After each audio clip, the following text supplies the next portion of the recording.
Hello everyone, welcome to your very own favourite education channel dear school.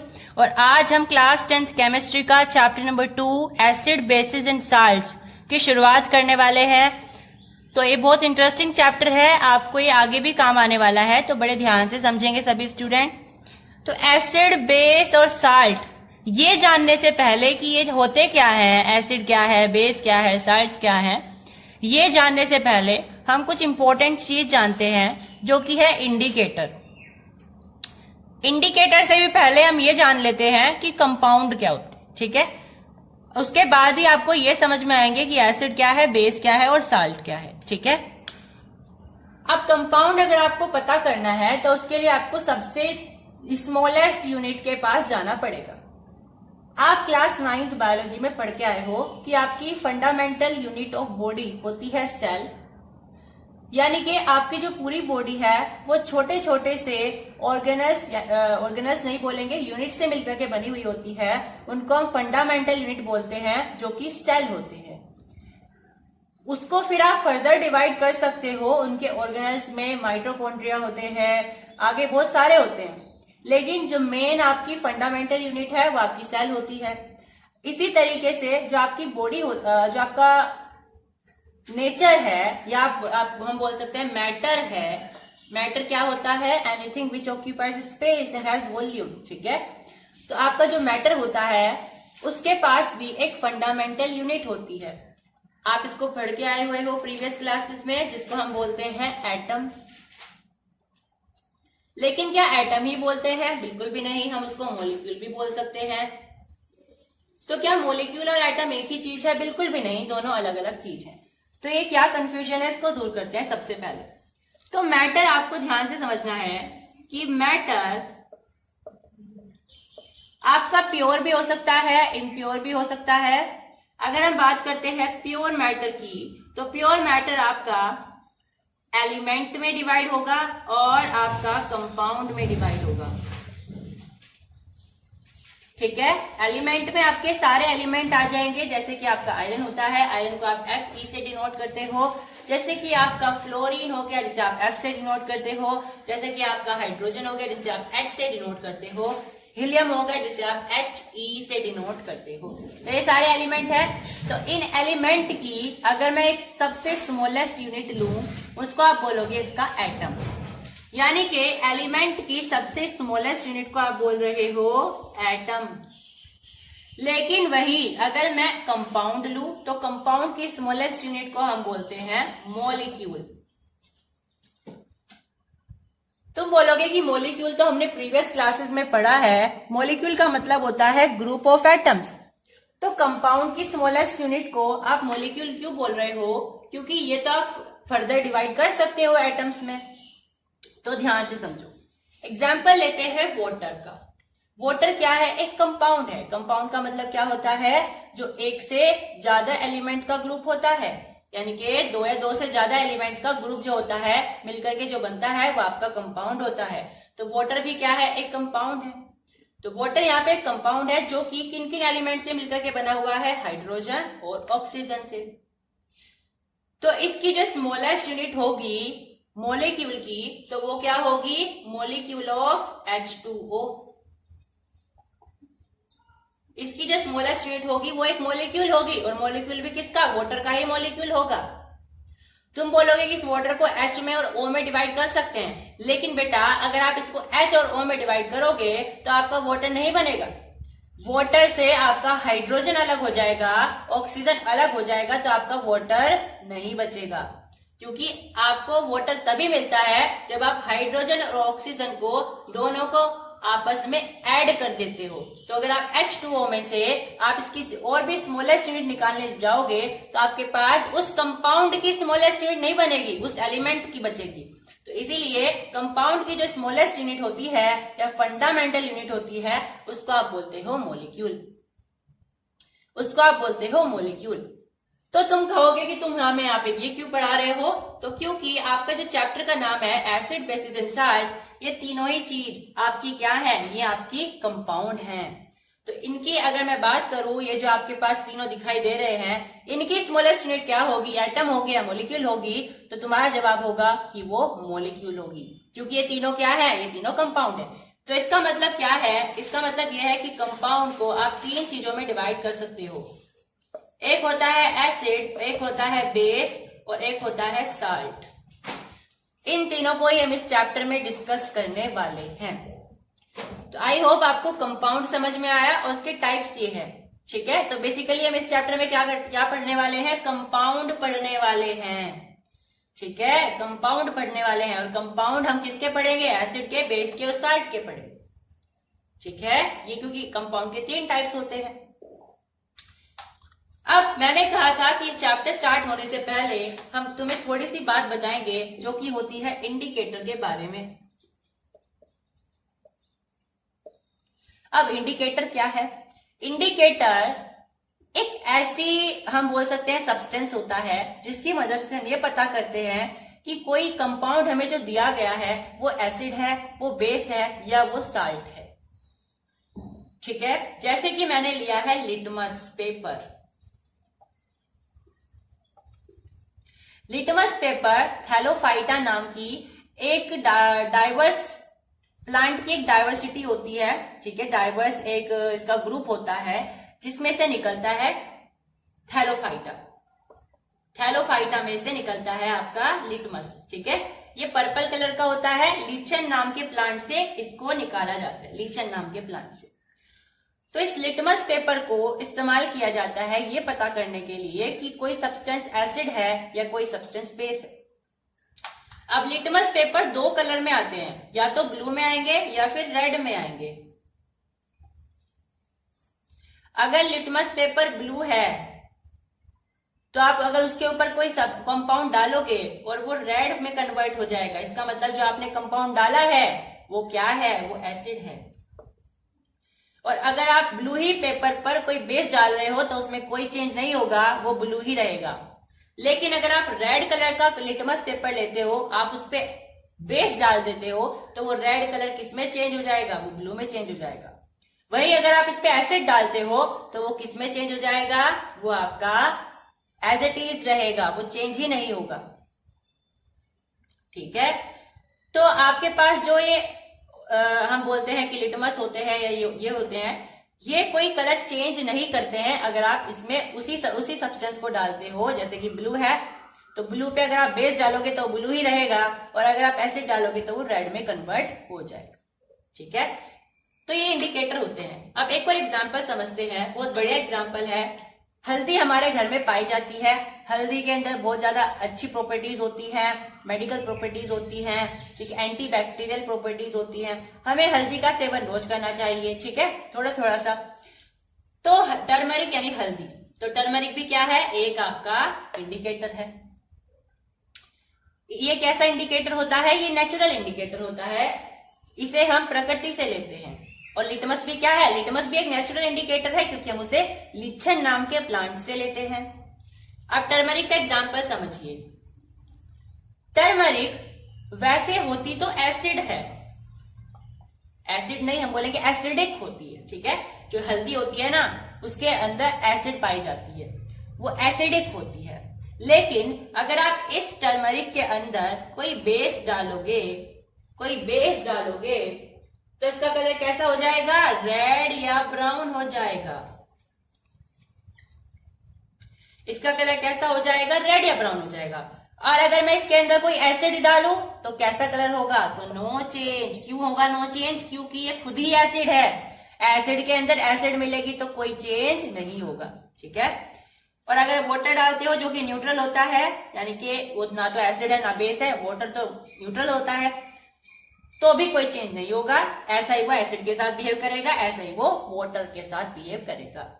तो I hope आपको indicator का concept समझ में आया है। अब अलग अलग इंडिकेटर का इस्तेमाल हम करते हैं। एक होता है आपका नेचुरल इंडिकेटर जो मैंने अभी बताया, एक होता है आपका सिंथेटिक इंडिकेटर या मैनमेड इंडिकेटर जिसे हम इंसान लोग बनाते हैं, और एक होता है ओल्फैक्टरी इंडिकेटर। ओल्फैक्टरी का मतलब होता है स्मेलिंग, ठीक है, जिसे आप सूंघ करके पता करते हो या फिर स्मेल से कनेक्टेड होता है, वो होता है आपके ओल्फैक्टरी इंडिकेटर। तो अगर मैं नेचुरल इंडिकेटर की बात करूं तो सबसे पहला एग्जांपल आपके पास आता है टर्मरिक का, जो कि एसिड मीडियम में कोई चेंज नहीं करता है और बेस मीडियम में वो रेड या ब्राउन हो जाता है। ठीक है। और अगर मैं बात करूं आपका लिटमस पेपर, तो अगर लिटमस पेपर ब्लू है तो वो रेड में चेंज हो जाएगा। ठीक है, ब्लू है, अगर आप उस पर एसिड डालते हो तो रेड में हो जाएगा ना, और अगर रेड है तो अगर आप उस पर बेस डालते हो तो ब्लू में चेंज हो जाएगा। ठीक है, समझ में आई। तो अगर एसिड है तो वो रेड में चेंज हो जाएगा अगर आप ब्लू लेते हो, और बेस है तो आपका ब्लू में चेंज हो जाएगा अगर आप रेड लेते हो। उसके बाद आते हैं आपके पास रेड कैबेज। रेड कैबेज, अब रेड कैबेज का देखिए ध्यान से, आपके पास होता है रेड, एसिड में रेड रहता है और आपके पास बेस में चला जाता है ब्लू। ठीक है, ब्लू। समझ में आई बात इतनी? आगे देख रहे हैं हम सिंथेटिक इंडिकेटर। उससे पहले एक और इंडिकेटर आपके, एक होती है आपके पास, देखो ये जो रेड कैबेज है इसकी अगर मैं ट्रिक बताऊं तो इसकी होती है बैन ग्रुप। ग्रुप को ऐसे लिखते हैं ना व्हाट्सएप लैंग्वेज में, तो बैन ग्रुप यानी कि इस ग्रुप को बैन कर दिया। ठीक है, अब इसका ट्रिक से क्या समझते हैं हम, देखो इसे इससे मिलाना, इसे इससे मिलाना, इसे इससे मिलाना। ठीक है, अगर बेस है, बी मतलब बेस, रेड कैबेज अगर आप यूज कर रहे हो तो अगर बेस आप इसमें डालोगे तो आपके पास कैसा कलर आएगा, ग्रीन कलर आएगा। ठीक है, तो यहाँ पे जो आपका कलर आ जाएगा वो ग्रीन आ जाएगा। समझ आई? अगर आप एसिड लेते हो तो आपका रेड आ जाएगा, यानी कि यहाँ पे जो है ग्रीन आएगा। ठीक है, अगर आप न्यूट्रल लेते हो तो ये पर्पल रह जाएगा। ठीक है, ये आपको ध्यान रखना है। बैन ग्रुप आपकी एक ट्रिक है जिससे आप पता करते हो रेड कैबेज का। ठीक है, वैसे जो मैं अगर रियली में बताऊं तो इसमें इंपॉर्टेंट केवल टर्मरिक और लिटमस ही है। ठीक है, नेचुरल इंडिकेटर। वैसे आगे फेनोल्फेथलीन और मिथाइल ऑरेंज इंपॉर्टेंट है, उसको हम आगे देखेंगे। इसके बाद आपके पास है सिंथेटिक इंडिकेटर। सिंथेटिक इंडिकेटर मतलब जो हमने खुद बनाए हैं, इंसानों के द्वारा बनाए गए हैं। ठीक है, तो सिंथेटिक इंडिकेटर में आपका पहला आता है फेनोल्फेथलीन। तो एसिड में ये रहता है आपका कलरलेस और बेस में रहता है पिंक। ठीक है, और अगर हम बात करते हैं आपके पास यहाँ पे है मिथाइल ऑरेंज। मिथाइल ऑरेंज, तो मिथाइल ऑरेंज एसिड में रहता है रेड और बेस में रहता है येलो। ठीक है, ये आपको ध्यान रखते हैं। उसके बाद आते हैं ओल्फैक्टरी इंडिकेटर। ओल्फैक्टरी इंडिकेटर ध्यान से देखेंगे, ऑनियन। अब ध्यान से देखो, अगर आपको ये दिखाई दे रहा है ना कि कोई इंडिकेटर ऐसा है जो एसिड में रह करके कोई चेंज नहीं कर रहा, कोई चेंज नहीं है, जैसे फिनोल्फेथलीन होता भी कलरलेस है, एसिड में भी कलरलेस है, इसका मतलब समझते हो? इसका मतलब यह है कि वो पहले से ही एसिडिक है। समझ में आई? तो अगर कोई इंडिकेटर ऐसा है जो किसी कंपाउंड में यानी बेस या एसिड में से जाकर के अपना कोई चेंज नहीं करता, जैसा वो है ऐसा ही रह रहा है, इसका मतलब है कि वो वही कंपाउंड है जिसमें वो चेंज नहीं ला रहा है। जैसे यहाँ पे फिनोल्फेथलीन होता न्यूट्रल में भी कलरलेस ही है और एसिडिक में भी कलरलेस है, इसका मतलब ये है कि फिनोल्फेथलीन असल मायने में एक एसिड ही है। ठीक है, ऐसे जो क्वेश्चन है वो प्रैक्टिस शीट में पूछे गए थे। ठीक है, 2023 के बोर्ड्स के एग्जामिनेशन से पहले सीबीएसई ने हार्ड क्वेश्चन डाले थे, उसमें इस क्वेश्चन को घुमा फिरा के पूछा गया था।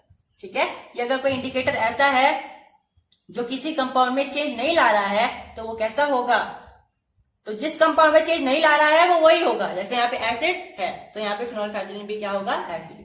ठीक है, तो ओनियन आपका क्या है, एक ओल्फैक्टरी इंडिकेटर है। तो ये आपका ऐसी स्मेल रहती है इसकी जैसी एसिड जैसी है, एसिड में ऐसी रहेगी, तो रिटेन स्मेल यानी कि जैसी है ऐसी रहेगी। इसका मतलब क्या है, ओनियन भी क्या है, एक एसिड, लेकिन बेस में वो स्मेल गायब हो जाएगी।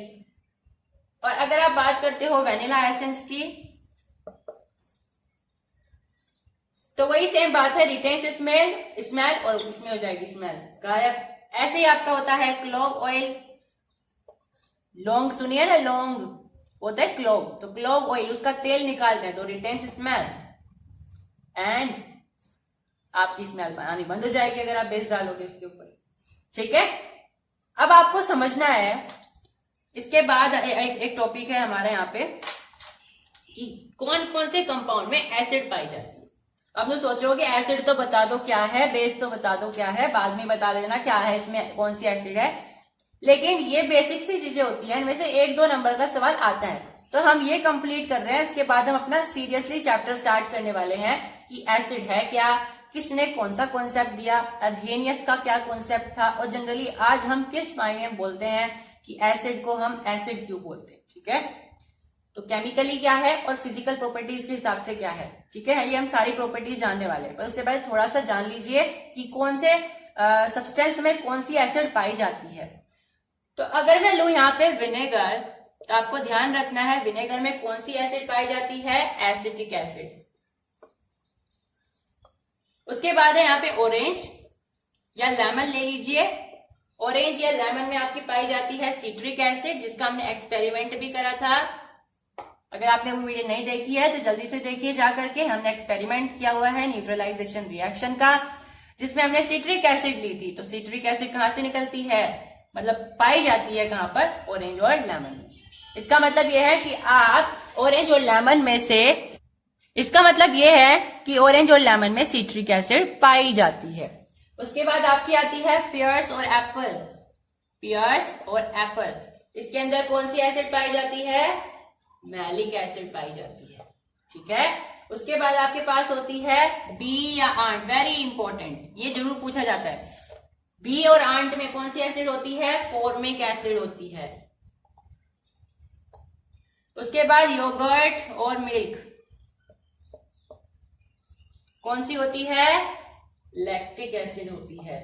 उसके बाद टैमरिंड या ग्रेप्स में टार्टरिक एसिड होती है। उसके बाद आपका आता है टोमेटो, तो टोमेटो में होती है आपकी ऑक्सैलिक एसिड। और उसके बाद आपके पास आता है यूरिन, जो आपका यूरिन होता है उसमें पाई जाती है यूरिक एसिड। उसके बाद प्रोटीन, प्रोटीन में कौन सी एसिड पाई जाती है, एमिनो एसिड। तो आपने पढ़ा है क्लास 6 से आप पढ़ते आए हो कि प्रोटीन में कौन सी एसिड पाई जाती है, एमिनो एसिड। ठीक है, उसके बाद आपके पास है एस्कोर्बिक, उसके बाद आपके पास होता है सिट्रस फ्रूट। भाई सिट्रस फ्रूट में आपका गवावा आ जाता है, ठीक है, विटामिन सी वाले फ्रूट आ जाते हैं। तो इनमें कौन सी एसिड पाई जाती है, एस्कोर्बिक एसिड। अब जो आपके आंसू होते हैं उनमें कौन सी एसिड पाई जाती है, सियलिक एसिड, SIALIC, सियलिक एसिड। ठीक है, ध्यान रहेगा सब। अब मिथेनोइक एसिड आपकी होती है, देखो नाइट्रल जो आपकी होती है ना, नाइट्रल स्टिंग, उसमें आपकी पाई जाती है मिथेनोइक एसिड। आपका पालक होता है स्पाइनेच, उसके अंदर होता है ऑक्सैलिक एसिड। और टी यानी कि चाय, चाय में कौन सी एसिड होती है, टैनिक एसिड। ठीक है, ये आपको ध्यान रखना है। उसके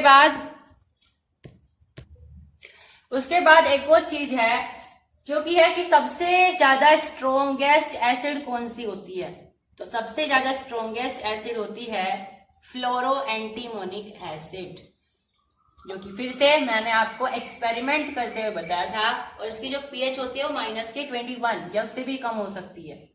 ठीक है, तो आपको ये ध्यान रखना है। उसके बाद आपकी होती है सबसे ज्यादा वीक एसिड, तो सबसे ज्यादा जो वीक एसिड होती है आपकी वो होती है हाइड्रोफ्लोरिक एसिड। सबसे ज्यादा स्ट्रॉन्गेस्ट बेस होता है NaOH, मतलब सोडियम हाइड्रोक्साइड। अभी चिंता मत करो, ये है क्या, आपके चैप्टर में आगे आएंगे। ठीक है, अभी मेरा मकसद क्या है, आपको एक एक दो नंबर की चीजें क्लियर करना, फिर अब हम आपको रिलेट करते चलेंगे इनको आगे चैप्टर में। ठीक है, उसके बाद सबसे ज्यादा वीक बेस कौन सा होता है, तो लिथियम हाइड्रोक्साइड। ठीक है, और आपको ये भी समझना है कि सबसे ज्यादा जो यूजफुल एसिड है, यानी सबसे ज्यादा इस्तेमाल करने वाली जो एसिड होती है वो होती है H2SO4। ठीक है, अब ये होता है आपके पास किंग ऑफ एसिड। एक होता है आपके पास king of acid. King of acid क्या होता है? किंग ऑफ एसिड होता है एक्वा रीजिया। एक्वा रीजिया के बारे में हम चैप्टर नंबर 3 में डीपली पढ़ने वाले। इसमें जस्ट आपको ये आइडिया रखना है कि किंग ऑफ एसिड क्या है, एक्वा रीजिया है। एक्वा रीजिया HCl और HNO3 मतलब कि HCl मतलब हाइड्रोक्लोरिक एसिड और HNO3 मतलब नाइट्रिक एसिड, इन दोनों से मिलकर के बनता है। और क्या रेशो रहता है? 3:1। 3:1 का मतलब ये है कि अगर आप 3 बाल्टी HCl की लेते हो तो आपको 1 बाल्टी उसी माप की नाइट्रिक एसिड की लेनी पड़ेगी, तब आपका जाकर के एक्वा रीजिया बनेगा।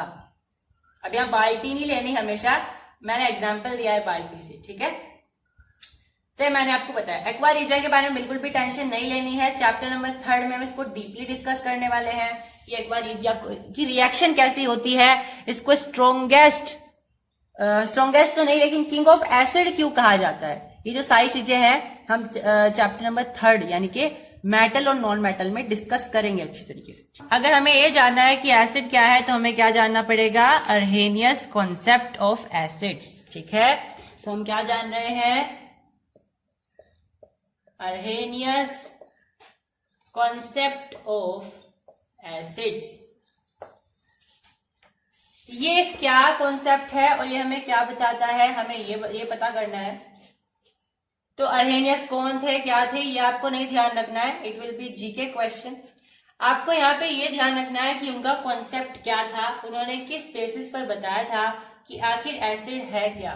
ठीक है, तो उनके अनुसार the substance which release H+ ion in the aqueous medium is called Arrhenius concept of acid. मतलब कि ऐसे सब्सटेंस जिसको आप एक्वास मीडियम में डालोगे और वो H+ आयन रिलीज कर दे, इसका मतलब क्या है कि वो पर्टिकुलर सब्सटेंस या वो पर्टिकुलर कंपाउंड आपका एसिड होगा। ठीक है, कोई भी एसिड ले लेते हैं, मान लीजिए मैंने लिया है HCl, मुझे नहीं पता ये एसिड है नहीं, लेकिन जैसे ही मैंने इसे एक्वास मीडियम में डाला, मान लीजिए वाटर है, इसमें मैंने इसको डाल दिया, तो इसमें से H+ आयंस मुझे निकलते हुए दिखाई नहीं देंगे, लेकिन हम इसको टेस्ट कर सकते हैं एक्सपेरिमेंट करके। कैसे? इलेक्ट्रोलिसिस का एक्सपेरिमेंट जानते हैं, तो इलेक्ट्रोड लगा सकते हैं, उससे हमें पता चल जाएगा कि इसमें से H+ आयन निकले हैं। ठीक है, आप इस H+ आयन को H3O+ आयन भी बोल सकते हो। ठीक है, क्योंकि देखो पहले ये समझ लीजिए कि जैसे HCl आपकी वाटर में जाएगी या फिर कोई एक्वास मीडियम में जाएगी तो वो आपको H+ आयन रिलीज कर देगी। ठीक है, अब मैंने इसको H3O क्यों बोला? क्या इसको हम बोलते हैं हाइड्रोनियम। ठीक है, इसका जो दूसरा नाम होता है या इसका जो एक्सपेंडेड नाम होता है वो होता है हाइड्रोनियम आयन।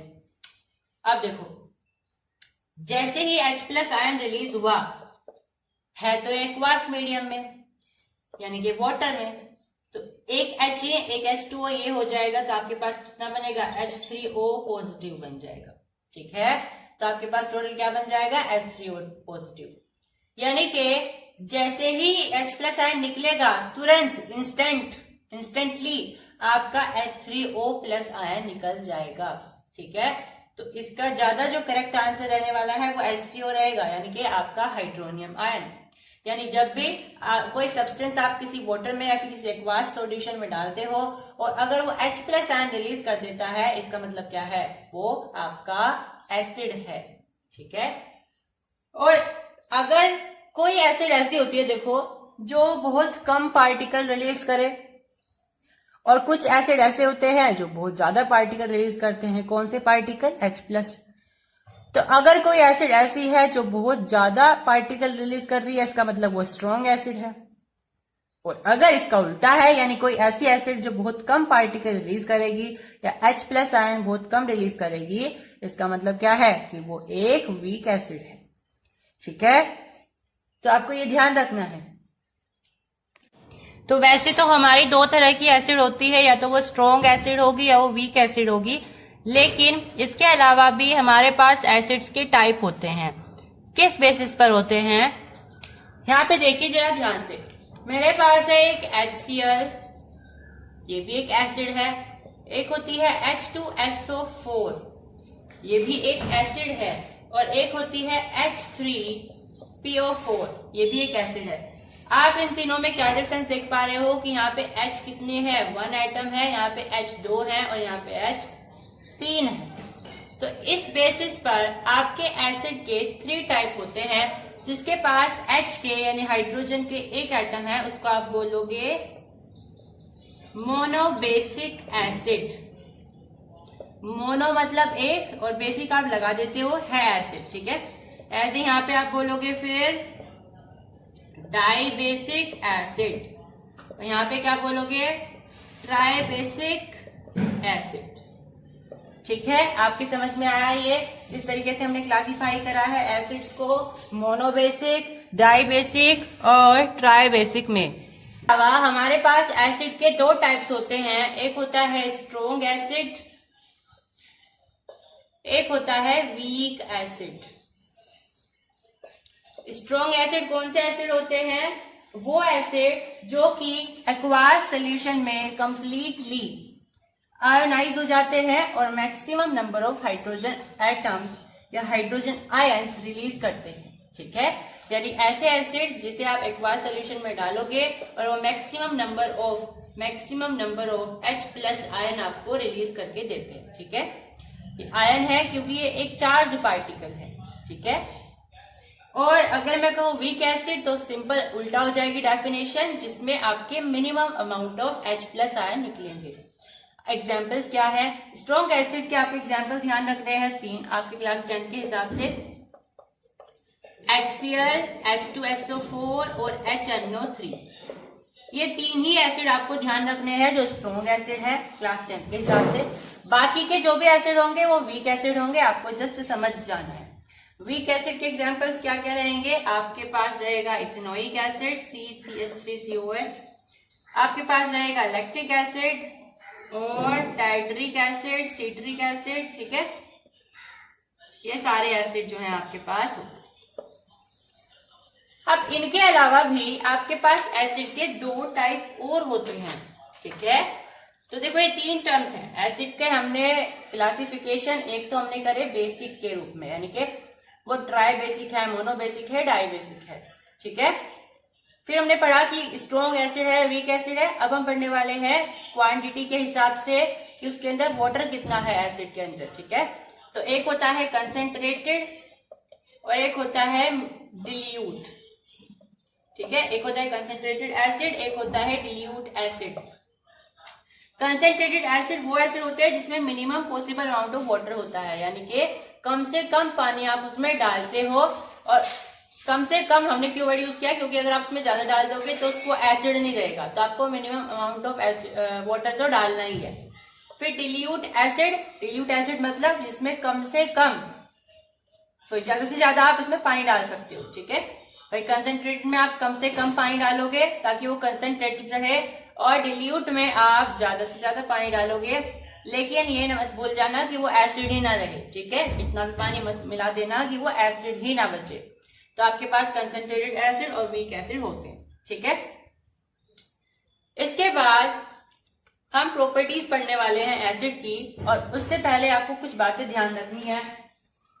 जैसे कि जो आपका मेटल होता है वो डिल्यूट एसिड में मिलकर के आपको साल्ट और हाइड्रोजन गैस प्रोवाइड कराता है।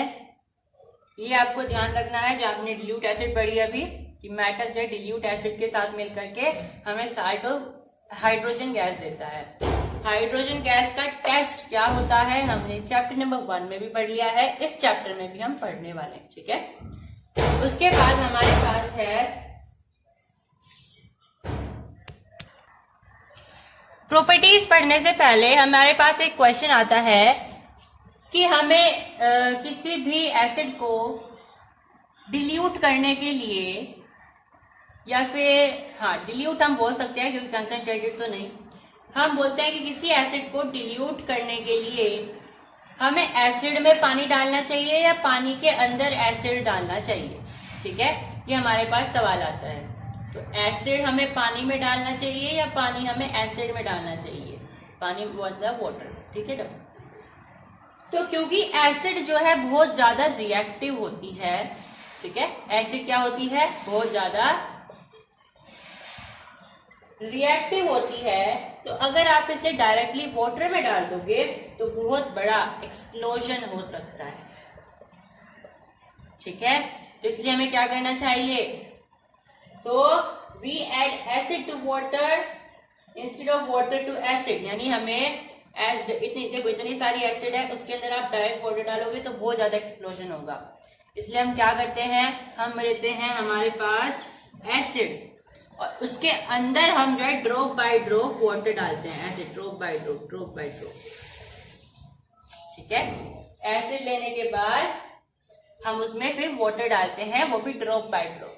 ऐसा नहीं है हमें बहुत सारा आपको मग भर के उसमें डाल देना है, नहीं, ऐसा नहीं करना है, हमें ड्रॉप बाय ड्रॉप उसमें पानी डालना है, वाटर डालना है। ठीक है, तो हमें ध्यान रखना है। उसके बाद हमारे पास आता है प्रॉपर्टीज ऑफ एसिड।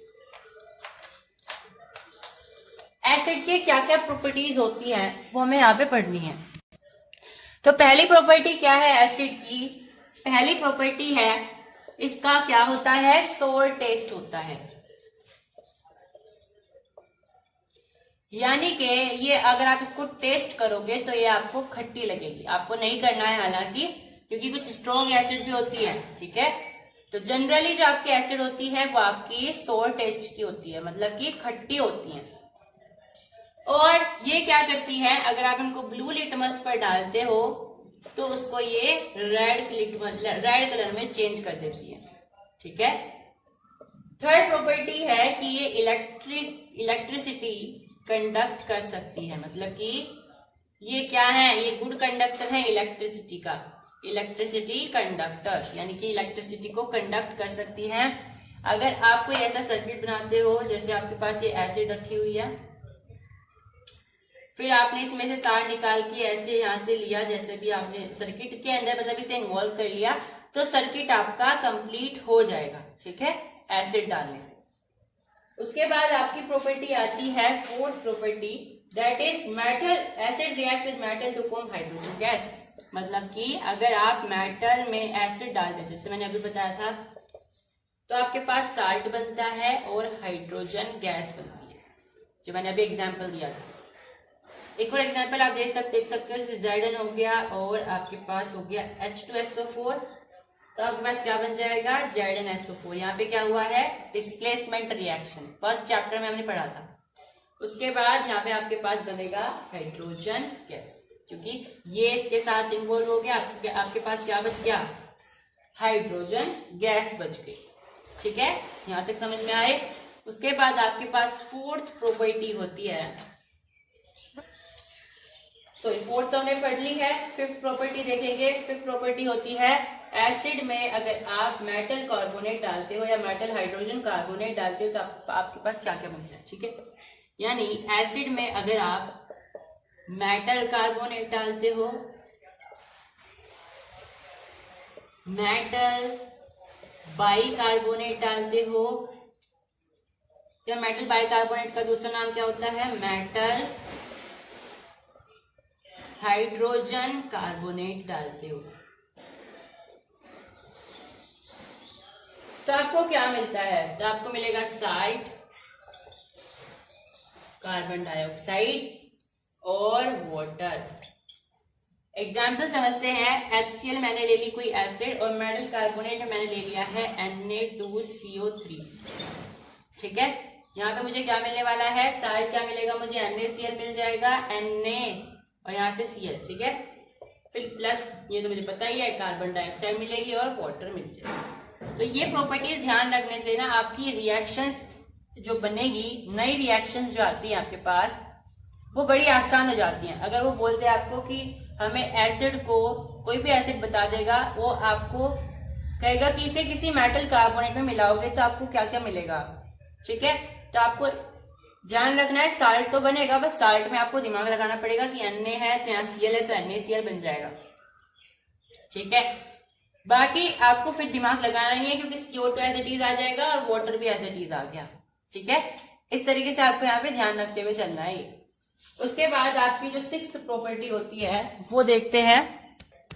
अब अगली जनरल सी प्रॉपर्टी है जो हमने फर्स्ट चैप्टर में भी पढ़ी है, उसके लिए बकायदा हमने एक्सपेरिमेंट भी करा है, ठीक है। वो क्या होती है कि आप एसिड को किसी बेस में मिला दो तो आपके पास क्या बनता है, आपके पास साल्ट बनेगा और वाटर बनेगा, ठीक है। एग्जाम्पल से समझे, एग्जाम्पल समझते हैं। HCl ले लिया मैंने, NaOH ले लिया, आपको क्या बन के देगा, ये साल्ट देगा NaCl, और ये H है ये OH है, तो H प्लस OH कितना हो जाएगा, H2O, H2O हो जाएगा H और O बचेगा तो H2O यानी H2O। तो फिर से वही बात है, आपको दिमाग केवल साल्ट में लगाना है, ये आपका एज इट इज रहेगा, ठीक है। उसके बाद आपकी 7th प्रॉपर्टी आती है कि अगर एसिड को आप मेटल ऑक्साइड में मिला देते हो, ठीक है। यहां मैंने कोई एसिड ले ली है और उसकी रिएक्शन मैंने किसी मेटल ऑक्साइड से कर दी है। अब मेटल ऑक्साइड क्या होता है कि आपके पास कोई भी मेटल है, ठीक है, आपके पास कोई भी मेटल है, आप उसकी रिएक्शन किसी ऑक्सीजन से कर देते हो तो आपकी क्या बन जाएगी, मेटल ऑक्साइड बन जाएगी। जैसे कि हमने फर्स्ट चैप्टर में लास्ट में देखा था, कॉपर को जब आप जलाते हो, बर्न करते हो, तो ऑक्सीजन से रिएक्ट करता है और आपको CuO बना करके देता है, ये होता है आपका कॉपर ऑक्साइड। तो ये कॉपर क्या है, मेटल है, तो यहाँ जाएगा आपका मेटल ऑक्साइड। तो इस तरीके से है एसिड जो आपकी मेटल ऑक्साइड से रिएक्ट करेगी तो आपको क्या बना करके देने वाली है, आपको बना करके देगी साल्ट और साथ में वाटर, यानी कि सेम वही आपको रिजल्ट मिलने वाले हैं जो आप बेस से मिला करके करते हो। क्योंकि आप 3rd चैप्टर में ये पढ़ने वाले हो कि मेटल ऑक्साइड क्या होती है, बेसिक होती है नेचर में, बेसिक इन नेचर, तो ये ऐसा ही बिहेव करेगी जैसा आपका बेस करते हैं। अगर मैं इसका एग्जांपल लूं CuO प्लस HCl यानी एसिड ले लिया तो आपको क्या बना करके देने वाला है, CuCl2 साल्ट हो गया और आपके पास वाटर, ठीक है। आप इसको बैलेंस कर सकते हो। उसके बाद अब देखो यहाँ पे आपको कलर भी पूछे जाते हैं, ये जो आपका होता है कैसे कलर का होता है, आपका ब्लू ग्रीन कलर का होता है, क्लियर। चल उसके बाद लास्ट प्रॉपर्टी आपकी है इसमें कि एसिड का कैसा नेचर होता है, acids are corrosive in nature. हालांकि सारे नहीं होते पर कुछ स्ट्रॉन्ग एसिड जो होते हैं वो आपके बड़े कोरोसिव होते हैं, आप उसको अपनी स्किन पर डालोगे आपकी स्किन जला देंगे, ठीक है। जैसे HCl हो गया, एसिड अटैक होता है ना, उसमें ये सारी एसिड यूज करते हैं, है ना, अभी बैन कर दी थी ये पब्लिकली, ठीक है। पहले इतनी सस्ती मिलती थी, जैसे आजकल कोल्ड ड्रिंक की बोतल मिलती है ना 10-10, 20-20 वाली, उससे भी सस्ती मिलती थी ये पहले, तो अब इनको बैन कर दिया है। और इसलिए जो लोग थे पहले वो एसिड अटैक करते थे लड़कियों पर, ठीक है, तो इसलिए इनको बंद कर दिया गया था पब्लिकली। हालांकि लेबोरेटरीज में या फिर बड़े बड़े जो आपके लैब्स होते हैं, गवर्नमेंट लेबोरेटरीज होती हैं, उनमें तो ये है ही, ठीक है, क्योंकि इनके बहुत सारे यूजेस भी होते हैं। अब कुछ हमें इंपॉर्टेंट बातें जाननी है एसिड से रिलेटेड। हमें यह पता करना है कि सारी एसिड में कॉमन चीज क्या है, ठीक है, सारी एसिड में कॉमन चीज क्या है। तो हमने कॉमन चीज ये देखी सारी एसिड में कि आप जैसे ही उनको किसी एक्वास सोल्यूशन में मिलाते हो तो आपको क्या देती है, आपको H प्लस आयन निकाल करके देती है, H प्लस आयन रिलीज करके देती है। समझ में आई बात इतनी। उसके बाद कुछ इंपॉर्टेंट बात यह है, आपके पास होता है CaOH whole twice plus carbon dioxide, ये होता है कैल्शियम हाइड्रोक्साइड जो कि बेस होता है, और ये होता है आपके पास कार्बन डाइऑक्साइड, ये आपको बना करके देता है कैल्शियम कार्बोनेट और आपको बना करके देता है वाटर, ठीक है। ये देखो ये जो है आपका कैल्शियम हाइड्रोक्साइड, इसको आप बोलते हो लाइम वाटर। लाइम वाटर में आप कार्बन डाइऑक्साइड मिलाओगे तो मैंने फर्स्ट चैप्टर में बताया था आपको एक मिल्की कलर का प्रेसिपिटेट मिलता है, व्हाइट प्रेसिपिटेट मिलता है। तो ये वही है, मिल्की इन कलर। तो अब मुझे इसे पकड़ना है, CaCO3 को ही पकड़ना है, और CaCO3 की हमने रिएक्शन करा दी फिर से कार्बन डाइऑक्साइड के साथ। मतलब ये मैंने दोनों सामान ले लिए, इसमें फिर कार्बन डाइऑक्साइड और मिला दी, तो अब ये कलरलेस हो जाएगा। यानी कि अब आपके पास क्या बनेगा, यहाँ पे कैल्शियम बाइकार्बोनेट। ठीक है। अब मेन बात क्या है कि अगर आप किसी लाइम वाटर में कार्बन डाइऑक्साइड मिलाते हो तो शुरू में तो वो मिल्की होगी, लेकिन धीरे धीरे वो कलरलेस हो जाएगी। क्यों हुई वो कलरलेस? क्योंकि फिर उसके बाद उसमें क्या बन गया, सब्सटेंस ये बन गया, जो कि आपका सोल्यूबल होता है वाटर में। तो इसमें कोई मिल्की कलर नहीं आएगा, कोई प्रेसिपिटेट नहीं बनने वाला है। ठीक है। तो अगर आप लाइम वाटर में कार्बन डाइऑक्साइड डालते हो तो शुरू में तो मिल्की हो जाएगा कलर में, दूधिया हो जाएगा कलर में, लेकिन धीरे धीरे उसका कलर डिसअपियर हो जाएगा। क्यों हुआ डिसअपियर? क्योंकि उसके बाद उसमें कोई नया सब्सटेंस बन गया है, जो कि है कैल्शियम बाइकार्बोनेट। ठीक है। अब आप सबने एसिड रेन का नाम सुना होगा, एसिड रेन का, और 8th क्लास में आपके पास एक टॉपिक था अच्छा खासा, उसमें बताया जाता था एसिड रेन। तो एसिड रेन होता क्या है? अगर मैं एग्जांपल पूछूं कि भारत में कौन सा जो है नष्ट हो गया है मोन्यूमेंट, तो आप कहोगे बेझिझक ताजमहल। ठीक है, और सही भी है, ताजमहल ही इसका आंसर रहेगा। तो कुछ एसिड्स होते हैं, एसिड की वजह से जब बारिश होती है, मतलब कि देखो ध्यान से समझेंगे अभी इसको, आपके पास कुछ गैसेस होती है, जैसे कि ये होगी CO2 हो गए, और आपके पास होगी SO3 हो गए, और आपके पास होती है NO3 हो गई। ये एसिडिक होती है नेचर में, ये जितनी भी गैसेस है ना, ये एसिडिक होती है नेचर में। आप 3rd चैप्टर में पढ़ने वाले हो कि जितने भी नॉन मेटल ऑक्साइड हैं वो सारे एसिडिक होते हैं। जैसा कि मैंने अभी बताया था कि मेटल ऑक्साइड आपके बेसिक होते हैं, उसी तरीके से नॉन मेटल ऑक्साइड आपके एसिडिक होते हैं। हालांकि न्यूट्रल भी होते हैं, जैसे कि H2O, H क्या है? Non metal. H2O क्या है? नॉन मेटल ऑक्साइड है, लेकिन ये न्यूट्रल है। लेकिन ये एसिडिक भी होते हैं, जैसे आपके पास ये 3 एग्जाम्पल है, ये एसिडिक है। तो नॉन मेटल ऑक्साइड आपके पास एसिडिक है। तो जब ये हमारे यहाँ से निकलते थे, कार्बन डाइऑक्साइड हो गया, और ये जो सारे हैं ये व्हीकल्स वगैरह से निकलते हैं, ये एयर में चले जाते हैं, हमारे क्लाउड्स में चले जाते हैं, और जब बारिश होती है तो उनके साथ ही हमारे पृथ्वी पर वापस से गिरते हैं। ठीक है। और जितने भी हमारे पास मोन्यूमेंट्स होते हैं, जैसे कि ताजमहल का एग्जांपल ले लीजिए, वो सारे क्या होते जा रहे हैं? पेल होते जा रहे हैं। पेल इन कलर मतलब कि पीले पड़ते जा रहे हैं वो। तो इससे क्या हो रहा है, हमारे यहाँ पर इसका बहुत ज्यादा नुकसान हो रहा है, और वो कोरोड भी होते जा रहे हैं। ठीक है। तो इन्हीं की वजह से हमारे पास, आपके पास क्या होती है? एसिड रेन होती है। ये 3 गैसेस होते हैं जिनकी वजह से आपके पास एसिड रेन होती है। जैसे कि अगर मैं एग्जांपल दूं कि H2O यानी पानी में मिलेगी CO2। क्यों मिल रही है पानी में? क्योंकि बारिश तो होगी, तो बारिश में आपकी जो CO2 है वो यहाँ से गई। भाई देखो CO2, ये आपका कोई व्हीकल चल रहा था, जो आपका व्हीकल चल रहा था कोई, तो आपके पास 3 गैसेस मैंने बताई। एक बताई मैंने आपके पास CO2 बताई, फिर एक बताई मैंने आपके पास SO3, और एक बताई NO2। अब मैंने इनकी रिएक्शन वाटर से करवाई है। तुम पूछोगे वाटर से क्यों करवाई? क्योंकि देखो ये आपके पास कोई व्हीकल चल रहा है, एग्जाम्पल ले लीजिए। ठीक है, इससे धुआं निकला, और ये कहाँ जाएगा? ये बादलों में जाएगा, और बादलों में पहले से ही वाटर वेपर्स हैं, यानी पानी मौजूद है, बरसने को बिल्कुल तैयार है। तो ये गैसेस गई पानी के साथ मिल गई, यानी कि पानी के साथ रिएक्शन करेगी नहीं करेगी? बताओ। तो पानी के साथ रिएक्ट करके ये कुछ कंपाउंड बनाएंगी। क्या होंगे वो कंपाउंड? देखो ध्यान से देखेंगे, ये बनाएगी H2CO3 जो कि होती है कार्बोनिक एसिड। ये बनाएगी H2SO4 जो कि होती है सल्फ्यूरिक एसिड, और HNO3 जो कि होती है नाइट्रिक एसिड। ठीक है, तो ये 3 कंपाउंड बनाएंगे, और जब ये किसी भी सरफेस पर गिरते हैं, ये दोनों खासकर, ये नहीं ज्यादा हार्म करती, ये दोनों, ये उसको कोरोड कर देती है, क्योंकि ये कैसी एसिड है? ये आपकी स्ट्रोंग एसिड होती है।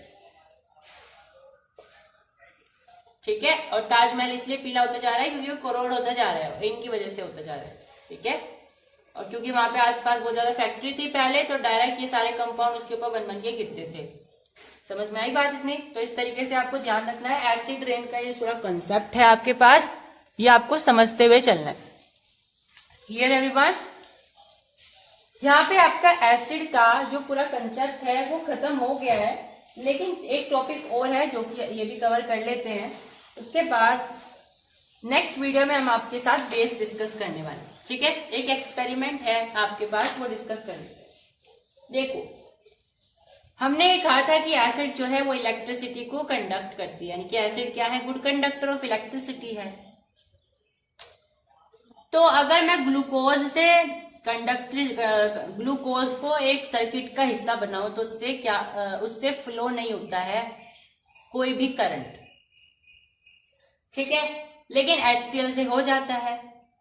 तो यहाँ आपके पास सिंपल सा एक्सपेरिमेंट है, इस तरीके से आपको ध्यान रखना है। ये आपके पास यहाँ पे 2 नेल रहेंगी और आपको इससे कनेक्ट करना है अपना सर्किट, और इस तरीके से यहाँ पे आपका बल्ब ग्लो हो जाएगा अगर आप HCl लेते हो। यहाँ पे अगर आप यहाँ पे ग्लूकोज का वाटर लेते हो तो नहीं हो पाएगा। क्यों नहीं होता ग्लूकोज से? क्योंकि ग्लूकोज से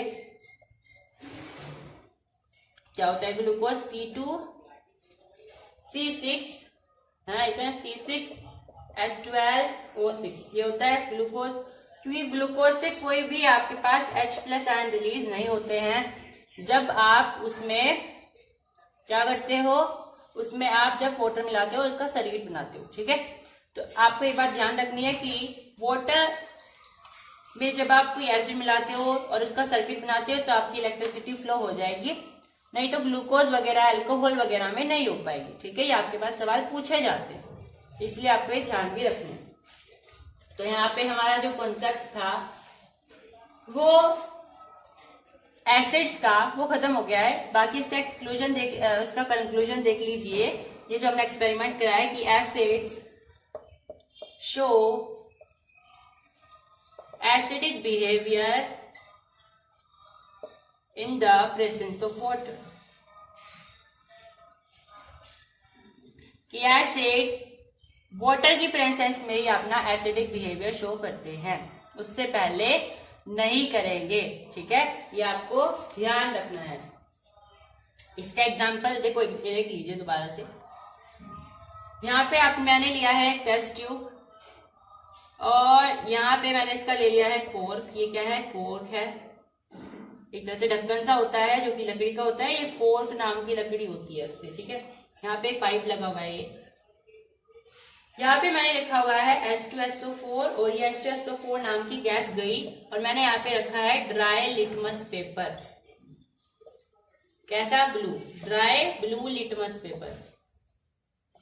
ये ड्राई है और यहाँ से गैस जा रही है H2SO4 की, कोई प्रभाव नहीं पड़ेगा इस पे। हालांकि ये ब्लू है, ये रेड नहीं होगा। हम जानते हैं कि जब भी आप किसी एसिड पर, किसी भी ब्लू लिटमस पेपर पर आप एसिड डालते हो तो वो रेड हो जाता है, लेकिन यहाँ पे ऐसा कुछ नहीं होगा। लेकिन वही अगर आप इसे मॉइस्ट ले लेते हो, यानी कि गीला ले लेते हो, तो यहाँ आपका कलर चेंज हो जाएगा। तो इसका कंक्लूजन ये निकलता है कि एसिड जो है आपकी जब मॉइस्ट स्टेट में होती है, यानी कि जब वो वाटर स्टेट में होती है, यानी आप उसमें वाटर मिलाओगे, वाटर की प्रेजेंस में ही वो अपना एसिडिक बिहेवियर शो करती है। क्योंकि एसिड जो है वो वाटर के साथ मिलकर के H+ आयन रिलीज करती है, ठीक है।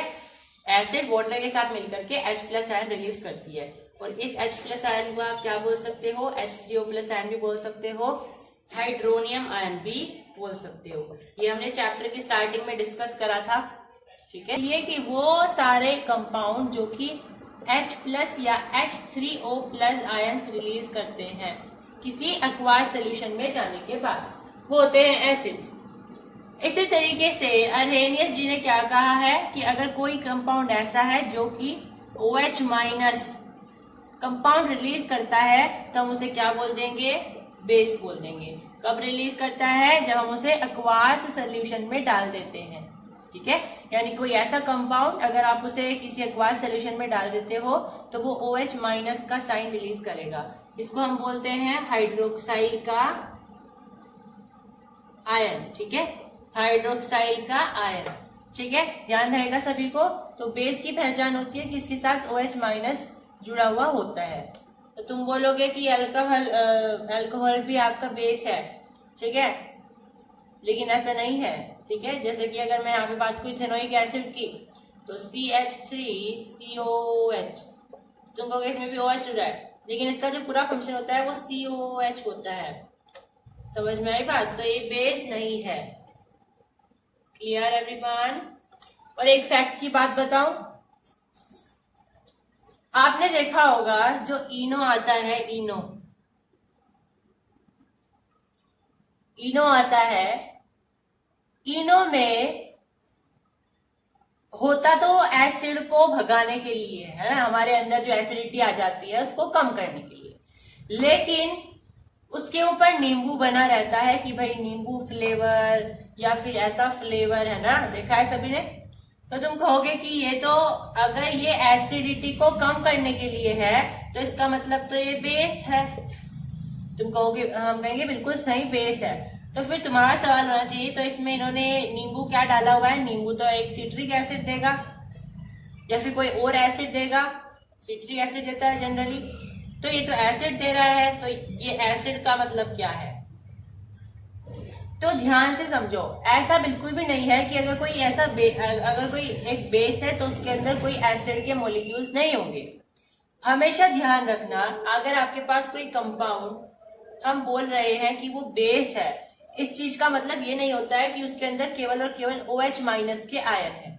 इसका मतलब ये होता है कि उसके अंदर OH माइनस के आयन ज्यादा क्वांटिटी में है in comparison to H plus ion, तब वो बेस होगा। यानी कि हर बेस में आपको दोनों तरह के आयन मिलते हैं, लेकिन जिसमें जो ज्यादा एक्टिव और ज्यादा अमाउंट में होते हैं उसको आप उसके हिसाब से देते हो नाम।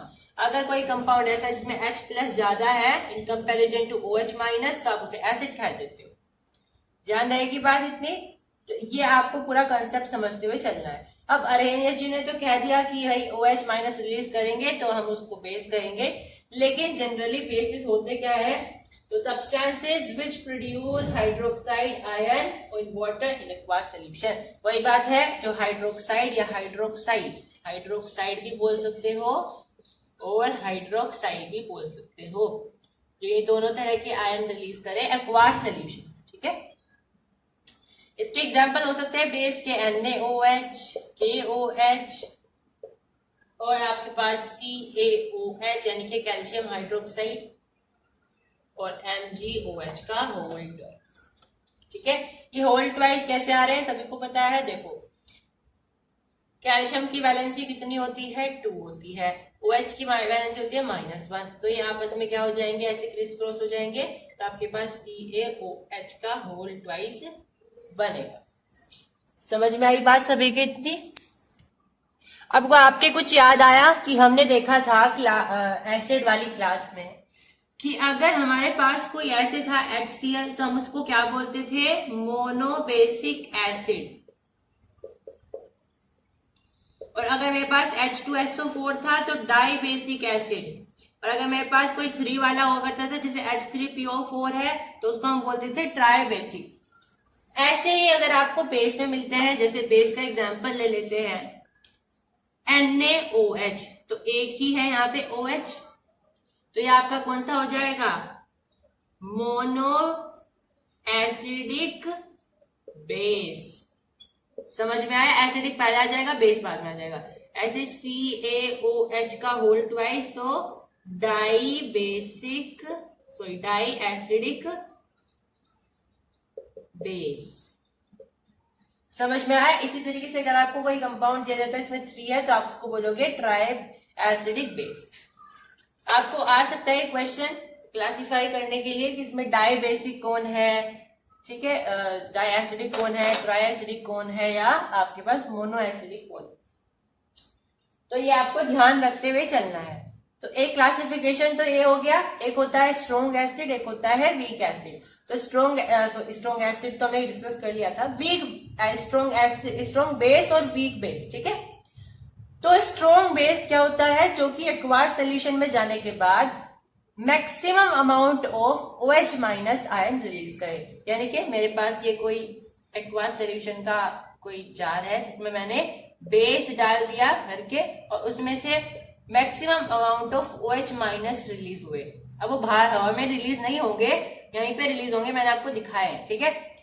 तो अगर ऐसा हो रहा है मैक्सिमम अमाउंट में तो आप बोलोगे कि वो स्ट्रॉन्ग बेस है, और अगर ऐसा मिनिमम अमाउंट में हो रहा है तो आप बोलोगे कि वो वीक बेस है। अब मिनिमम क्यों बोला, तुम कह सकते थे हो ही ना, तो भैया वो बेस ही नहीं होगा फिर तो, है ना। तो इसलिए कहेंगे हम मिनिमम अमाउंट, यानी कि कम से कम अमाउंट में तो हो ही, है ना, तभी आप बोलोगे। अब इनके एग्जाम्पल क्या है, स्ट्रॉन्ग बेस के एग्जाम्पल क्या है, आपको आते हैं क्लासिफिकेशन करने के लिए। तो जैसे मैंने एसिड में बताए थे 3 नाम, आपको बस वही ध्यान रखने हैं स्ट्रॉन्ग के लिए, बाकी सारे वीक आ जाएंगे। इसी तरीके से आपको ध्यान रखने हैं, हम बोलते हैं कि स्ट्रॉन्ग बेस में, और बाकी सारे आ जाएंगे वीक बेस, ठीक है। ठीक है, आपको ध्यान रखना है स्ट्रॉन्ग बेस कौन होते हैं, NaOH होते हैं और KOH होते हैं, बस। अगर आप ध्यान रखो वीक बेस तो आपको ध्यान रखना है ये KOH2 और MgOH2। समझ में आई बात, इतनी एग्जाम्पल्स आपको समझ में आए। अब डिल्यूटेड बेस होता है एक होता है कंसेंट्रेटेड बेस।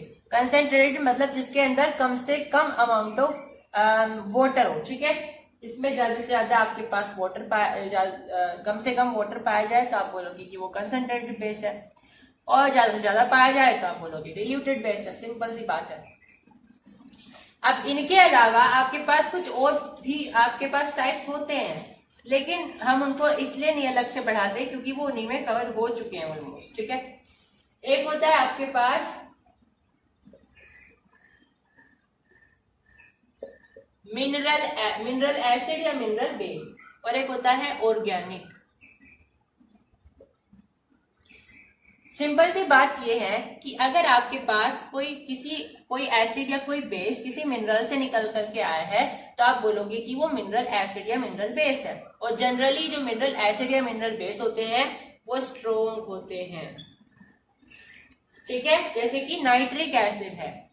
अगर आपके पास कोई ऑर्गेनिक एसिड जनरली वीक होती है, ऑर्गेनिक तो सभी को पता है, जो कि हमारे हाइड्रोजन कार्बन इन सबसे मिली होती है, यानी कि कार्बन का बेसिकली कंपाउंड होते हैं ऑर्गेनिक कंपाउंड।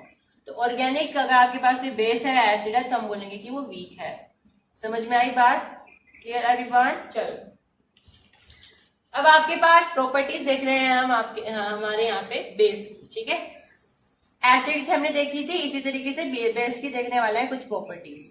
सबसे पहली प्रॉपर्टी होती है कि बेस का बिटर टेस्ट होता है, यानी कि बेस को अगर आप टेस्ट करोगे तो वो कड़वे दिखाई देंगे।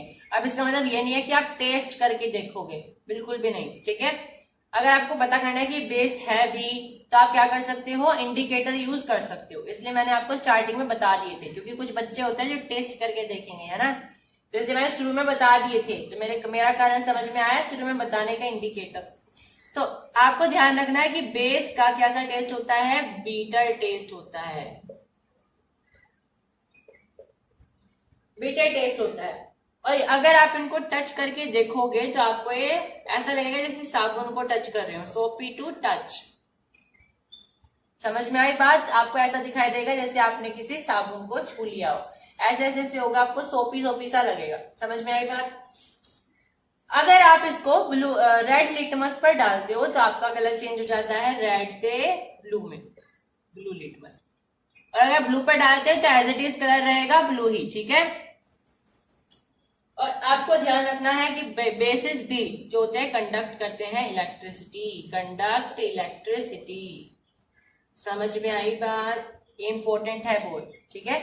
तो बेसिस जो है या एसिड जो होते हैं वो आपके इलेक्ट्रोलाइट्स होते हैं। इलेक्ट्रोलाइट्स का मतलब होता है ऐसे कंपाउंड जो कि इलेक्ट्रिसिटी को कंडक्ट करते हैं। तो ये बेसिस भी और एसिड भी क्या है, इलेक्ट्रोलाइट्स होते हैं। अब बेस जो है वो मेटल के साथ रिएक्ट करता है और हाइड्रोजन गैस बनाता है। यानी जिस तरीके से एसिड मेटल के साथ रिएक्ट करके हाइड्रोजन गैस बना रहे थे, इसी तरीके से आपके पास जो बेस होते हैं वो भी मेटल के साथ रिएक्ट करके हाइड्रोजन गैस बनाते हैं। इसका एग्जाम्पल क्या है, NaOH मैंने ले लिया एक बेस और फिर मैंने कोई मेटल ले लिया जिंक। ठीक है, ये क्या है, सोडियम हाइड्रोक्साइड जो कि एक बेस है, और जिंक जो कि एक मेटल है, जिंक जो कि एक मेटल है। तो ये रिएक्ट करके क्या बनाएंगे, हमें Na2ZnO2 और हाइड्रोजन गैस मिलेगी, यानी कि Na और Zn का कंपाउंड बन गया Na2Zn2 जो कि एक साल्ट होगा, और H2 आपका अलग रह जाएगा, समझ में आई, और यहाँ पे आपका अलग से निकल जाएगा, यानी NaO और Zn का आपका एक कंपाउंड ये बन गया साल्ट। ठीक है, समझ में आई बात। आप अगली प्रॉपर्टी क्या कहती है कि अगर आप एसिड को बेस को एसिड के साथ रिएक्ट कराते हो, यानी कि बेस को अगर आप एसिड के साथ रिएक्ट कराते हो तो आपको साल्ट मिलेगा और आपको वाटर मिलेगा। ठीक है, इस तरीके से एसिड जब बेस के साथ रिएक्ट कर रहा था, एक ही बात है अगर आप बेस को एसिड के साथ कराओ या एसिड को बेस के साथ। एग्जाम्पल देख लेते हैं, NaOH मैंने ले लिया और मैंने इस बार ले लिया एसिड H2SO4, तो हमें क्या मिलेगा, Na2SO4 प्लस वाटर। तो ये क्या है, बेस है, और ये क्या है, एसिड है, और ये क्या है, साल्ट है, सोडियम सल्फेट, और ये वाटर होता है। आप इसको बैलेंस कर सकते हो। आगे देखिए प्रॉपर्टी, अगर बेसिस को नॉन मेटल ऑक्साइड के साथ रिएक्ट करवाया जाए तो क्या बनेगा। अब याद करिए, मैंने आपको बताया था जो नॉन मेटल ऑक्साइड होते हैं, नॉन मेटल ऑक्साइड्स होते हैं वो कैसे होते हैं नेचर में, वो एसिडिक भी हो सकते हैं, न्यूट्रल भी हो सकते हैं। ठीक है, अब न्यूट्रल तो एक दो ही होते हैं, वाटर हो गया जैसे, लेकिन बाकी के कैसे होते हैं, एसिडिक होते हैं, CO2 हो गया, SO2 हो गया, ये सब समझ में आई। तो अगर बेस नॉन मेटल के साथ रिएक्ट कर रहा है वाटर के अलावा, नॉन मेटल ऑक्साइड के साथ रिएक्ट कर रहा है वाटर वगैरह के अलावा, तो वो क्या बनाएगा, वो फिर से साल्ट और आपके पास वाटर बनाएगा। ठीक है, जिस तरीके से वो एसिड के साथ रिएक्ट कर रहा था, क्योंकि दोनों का नेचर एसिडिक ही है, एसिड का भी और नॉन मेटल ऑक्साइड का। एग्जाम्पल देख लेते हैं, मैंने लिया है non metal oxide, this is non metal oxides, और रिएक्शन किससे कराएंगे, CaOH से, CaOH होल ट्वाइस, और हमें क्या मिलने वाला है, CaCO3 प्लस H2O। ठीक है, ये हमारे पास क्या है, बेस है, और ये मेरे पास क्या बना है, यहाँ पे साल्ट बन गया, और ये मेरे पास वाटर बन गया है। क्लियर। तो यहाँ पे हमारा जो बेस है उसकी सारी प्रॉपर्टीज फिनिश हो गई है। ठीक है, अब इसके बाद हमारे पास आता है यूजेस। ठीक है, हमने एसिड्स के यूजेस नहीं देखे थे, तो एसिड्स के भी देख लेते हैं और साथ में बेसिस के। तो यूजेस देखिए, जो सबसे पहले बेसिस के देख लेते हैं। अब ध्यान से समझना, बेस के यूज बड़े इंपॉर्टेंट है। पहला यूज सोडियम हाइड्रोक्साइड बेस यानी NaOH कैसे यूज होता है, सोप बनाने में इस्तेमाल किया जाता है, यानी कि साबुन बनाने में इस्तेमाल किया जाता है, और पेपर बनाने में इस्तेमाल किया जाता है, और सिंथेटिक फाइबर बनाने में इस्तेमाल किया जाता है। दूसरी प्रॉपर्टी, जो आपके पास मैग्नीशियम हाइड्रोक्साइड होते हैं, मैग्नीशियम हाइड्रोक्साइड होते हैं, उसका इस्तेमाल एंटी एसिड की तरह यूज किया जाता है, एंटी एसिड की तरह, यानी कि अगर आपके पेट में एसिडिटी हो गई है तो आप मैग्नीशियम हाइड्रोक्साइड ले लो। ठीक है, जो आपके पास एसिडिटी की दवाई आती है पीने की जो होती है, उसके ऊपर लिखा रहता है मिल्क ऑफ मैग्नीशिया, तो यही होता है। ठीक है, उसके बाद कैल्शियम हाइड्रोक्साइड का जो यूज होता है वो होता है ब्लीचिंग पाउडर बनाने में, ब्लीचिंग पाउडर, जो कि इस चैप्टर में हम डिटेल में रीड करने वाले हैं। ठीक है, तो आपके पास ये तीन यूजेस हैं, दिस आर इनफ। ठीक है, आपको ध्यान रखने हैं NaOH ये बनाने में, मैग्नीशियम ये, और कैल्शियम हाइड्रोक्साइड। अब आपको ये ध्यान रखना है, एक इंपॉर्टेंट यूज ये है कि जो दूधिया होता है, जो दूधिया होता है वो क्या करता है, कुछ अमाउंट में बेसिक साल्ट आपके दूध के अंदर डाल देता है। बेसिक साल्ट आगे देखेंगे बेसिक साल्ट क्या होता है। मैंने बताया भी था कि ऐसा साल्ट जिसके अंदर जब आपने उसे बनाया है तो आपने स्ट्रॉन्ग बेस लिया है लेकिन एसिड वीक लिया, जैसे NaOH ले लो और साथ में कोई वीक एसिड ले लो, जैसे मैंने सिट्रिक एसिड ले ली, ठीक है, एसिड, या फिर इथेनोइक एसिड ले ली, ठीक है, तो सोडियम इथेनॉइड बन जाएगा। अब मेन बात क्या है बेसिक साल्ट जो होता है वो बेसिक इन नेचर होगा, यानी कि कुछ अमाउंट में इसमें बेस होगा, तो वो क्या करता है इसे मिल्क में डाल देता है, दूधिया यानी कि मिल्क मैन। ये जो बेसिक साल्ट होता है ये ह्यूमन एडिबल होता है, मतलब हम इसे खा सकते हैं, ऐसा साल्ट होता है, ठीक है, तो ये इसके अंदर डाल देते हैं। बेकिंग सोडा पता है, बेकिंग सोडा वो, ठीक है, उसको डालते हैं बेकिंग सोडा। अब ये क्यों डाल रहा है, क्योंकि उसे पता है जैसे जैसे गर्मी बढ़ेगी तो दूध में क्या होगा, दूध में लैक्टिक एसिड की अमाउंट बढ़ने लगेगी और दूध कैसा हो जाएगा, दही बन जाएगा। तो दही क्या होती है, दही एसिडिक होती है, मतलब कि लैक्टिक एसिड की ज्यादा अमाउंट बढ़ जाएगी। तो उसने कहा मैं पहले से इसमें क्या डाल दूं, इसमें पहले से ही मैं बेस डाल दूं। बेस का मतलब है बेसिक साल्ट डाल दूं, जिससे वो लेट में दही बने, यानी कि देरी से दही बने, पहले दही ना बने, और उसका जो दूध है वो ज्यादा समय तक चले और बिक सके, ठीक है। पता चला सुबह वो दूध लेकर के गया और रास्ते में जो है दही बन गई उसकी, तो इससे बचाव करने के लिए वो क्या करता है, उसमें पहले से ही बेकिंग सोडा डाल देता है, ताकि उसका जो दूध है वो लंबे समय तक चले और उसका जो दूध है वो प्रॉपर दामों में बिक सके, ठीक है, वेस्ट ना हो। समझ में आई? तो ये आपको यूजेस ध्यान रखने हैं। उसके बाद आपके पास कुछ यूजेस आते हैं एसिड्स के। एसिड की यूज देख लेते हैं। आपके पास H2SO4 होता है। H2SO4 का इस्तेमाल कहाँ किया जाता है, आपके फर्टिलाइजर बनाने में, पेंट बनाने में, केमिकल बनाने में, डाइज बनाने में, प्लास्टिक बनाने में, synthetic fibre, detergent, explosive, car battery, इन सब में। उसके बाद नाइट्रिक एसिड, नाइट्रिक एसिड होता है HNO3,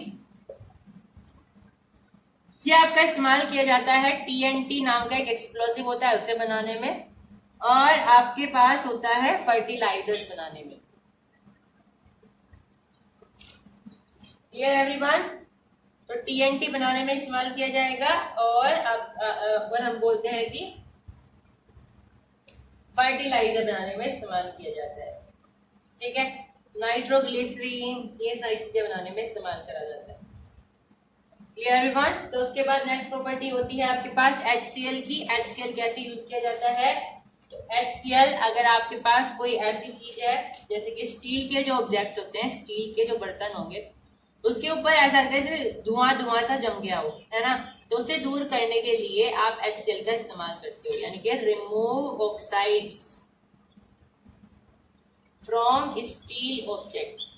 स्टील ऑब्जेक्ट के ऊपर जब आप ऑक्साइड्स जम जाते हैं धुआं टाइप से, तो उसको हटाने के लिए हम क्या यूज करते हैं, उसे हटाने के लिए हम HCl का यूज करते हैं, ठीक है।